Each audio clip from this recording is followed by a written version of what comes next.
Good morning. We are extremely pleased that you are here. It is good to come together for the purpose of co-creating. Do you agree? You're knowing what you are wanting? Are you enjoying the expansion of your personal desires? Are you enjoying the sound of her cell phone?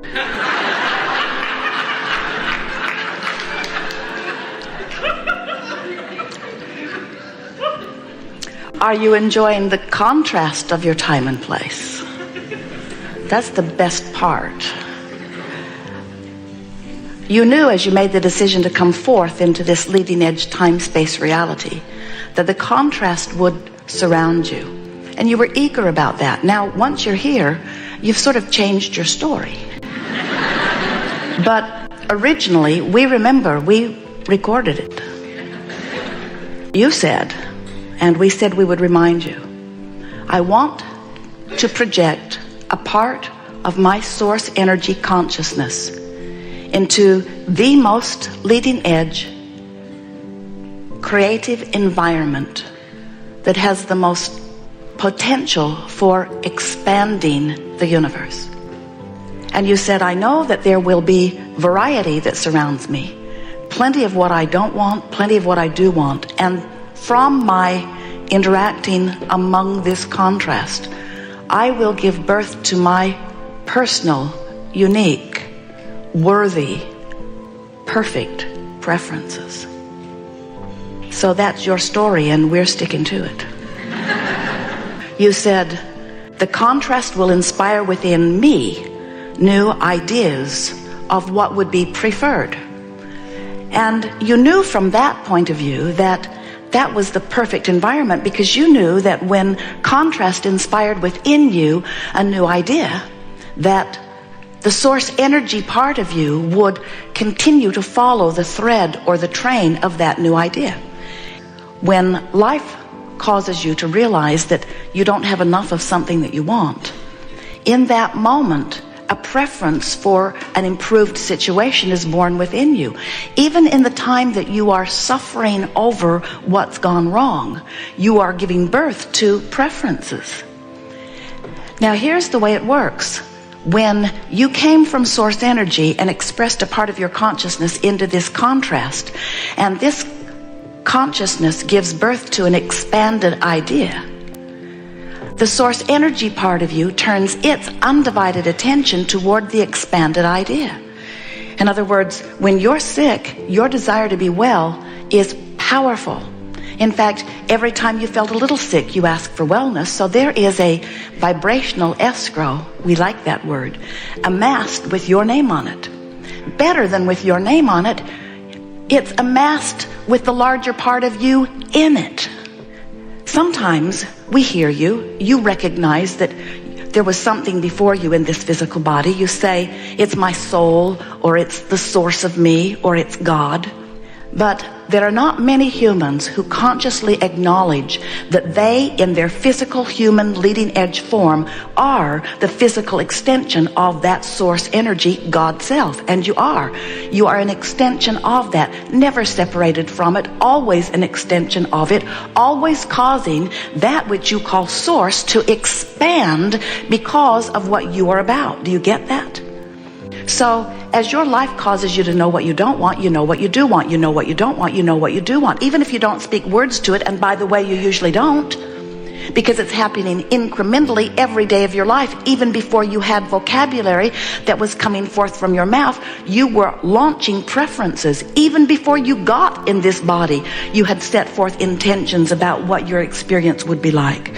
So your vibrational escrow, the new, improved, expanding, always expanding, evolving version of you, is constantly shooting out of you, and the source energy part of you stands as the culmination of all of that. That is so wonderful and so important and so emphatic that we have written a book, several books, but one book in particular that explains this whole process in the title.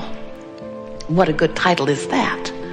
And the name of that book is Ask and It Is Given. Now let us play it back to you in the context of what we just said to you. You are source energy who came forth into a physical body. Life causes you to ask, and when you ask, the larger part of you literally becomes what you are asking for. So if in your physical body you are sick, you are asking for wellness, whether you're using words or not, and the non-physical vibrational equivalent of you, the source within you, that which you call God, that which we call source or your inner being, that inner being, broader, most dominant part of you has become weller because of your sickness. Just like when you don't have enough money, it becomes more prosperous because of your poverty. Just because when you're rude, it becomes kinder because of your rudeness. In other words, everything that you are living, the contrast causes you to emit these rockets of desire. The evolution of all species is about that. Even the one-celled organism is having its personal experience and is launching preferences. And all things that you know in this physical world are as a result of your exposure to this. You are an extension of source energy. So, when we say ask and it is given, many of our physical friends say, something must be wrong with your premise, Abraham, because I know I've been asking for a very long time and I would like to know if what you say is true. Where is my stuff? And we say, you must understand, it is being amassed, it's being orchestrated. The arrangements have been made. It is accumulated for you. You have asked and it has been given. The question is, what are you doing right here, right now with your vibration? Are you a vibrational match to what you're asking for, or are you still a vibrational match to the contrast that caused you to ask? If what you want is coming easily, then you have turned and you have become a vibrational match to what you're asking for. For example, something happens in your life, you realize you don't have enough money again. So you ask for more, whether you use words or not. And Source says, you should know you are the creator of your own experience.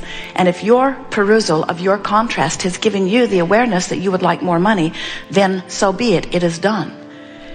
And if you would then begin feeling the prosperity, you would then achieve a vibrational match to the prosperity, and it would begin showing up immediately. So many of our human friends instead say, I want more money, but I have not enough. In fact, they say, I can't remember ever having enough. I hardly know anyone who has enough. Oh, there's that one guy we all hate. He has enough. He has way more than enough. He has so much, he spends it so frivolously. He spent $100,000 on a closet. Can you believe it? Rich bugger. Government takes most of my money and squander it on things that I would not spend it on. I'm tired of not having enough money. I'm really tired of not having enough money. I so want more money. It's not fair that I do not have enough money. Are you kidding me? That blouse is $200 for a blouse? They are so taking advantage of us. And we say to you, you cannot beat that drum of not enoughness and claim the fortune that's waiting for you in your vibrational escrow. You've got to start telling a different story. But more than that, you've got to tell the story differently and long enough that you begin to feel the prosperity that is waiting for you. You cannot feel not enoughness and change to enoughness, because the vibrational frequencies are too far apart. Any more than you can set your radio dial on 6:30 a.m. and hear what's being broadcast on 98.7 FM. The frequencies have to match up. So as we're moving forward in the hours that are before us, we want you to begin feeling where your frequencies are. Now, we're talking about frequencies. You'll hear us speak of energy. You'll hear us talking about vibration. And for some, that's just annoying because you live in the real world and you don't want to talk about vibration. But we want you to begin talking about vibration because you are vibrational beings, and everything that comes to you comes on the vibrational stream of that which you either allow or resist. And we think it's helpful for you to understand that since you are source energy Do you know that? Do you know that you are eternal beings? Do you know that you never cease to be? You are eternal beings, which means you will never stop offering a vibration, and you will never stop your point of attraction. So the being that you are, who came forth into this physical body, is giving birth to new desires that the larger part of you is becoming. Feel the power of that. And most important, hear what we're about to tell you next. So in this universe that is vibrational, that we so much want you to accept as vibrational, you're so good at translating vibration you don't even know you're doing it. What you hear is because you translate vibration. What you see is because you translate vibration. Even your fingertips are translating vibration. Don't you think it's interesting that different people have different sensitivity? They translate differently. Don't you think it's interesting your dog hears things and smells things that you can't and don't want to?